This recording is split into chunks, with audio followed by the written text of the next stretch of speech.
Le 12 juillet 2024, le Togo a signé 3 conventions de financement avec la Banque mondiale, totalisant environ 298 millions de dollars, 180 milliards CFA. Les accords, paraphés par le ministre de l'économie et des finances, Sani Yaya, et le représentant résident de la Banque mondiale, Phyllis Sissoko, visent à soutenir des projets prioritaires dans le cadre de la feuille de route du gouvernement.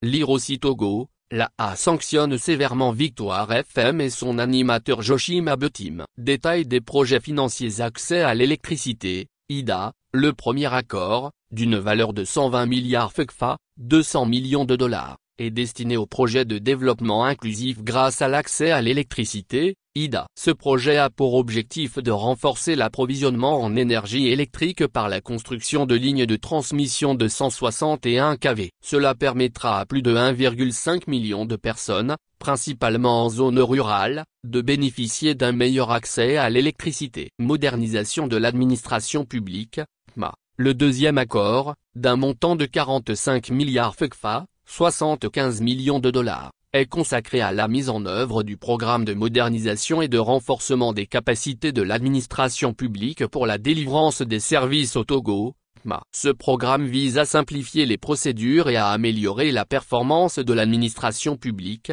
afin de fournir des services plus efficaces aux citoyens. Cohésion sociale dans les régions nord du golfe de Guinée, COSO. La troisième convention porte sur un financement additionnel de 14 milliards CFA, 23 millions de dollars, pour le projet de cohésion sociale des régions nord du golfe de Guinée, COSO. Ce projet soutient les réfugiés et les communautés hôtes dans la partie septentrionale du pays et vise à renforcer les efforts du gouvernement face aux défis sécuritaires dans la région des savanes. Réactions et critiques. Malgré les perspectives positives présentées par ces projets, certains observateurs critiquent ces accords, les considérant comme un nouveau fardeau financier pour le Togo. Les dirigeants togolais ont, par le passé, signé de nombreux accords similaires, souvent perçus comme augmentant la dépendance du pays vis-à-vis des institutions financières internationales, notamment la Banque mondiale.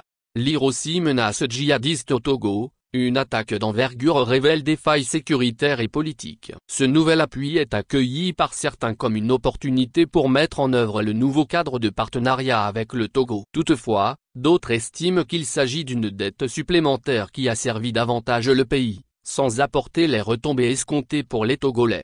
En conclusion, alors que les dirigeants célèbrent ce nouveau partenariat avec la Banque mondiale, de nombreuses voix s'élèvent pour dénoncer une gestion qui pourrait rendre le Togo encore plus dépendant des institutions financières internationales. Le débat reste ouvert sur l'impact réel de ces accords sur le développement et la souveraineté économique du Togo.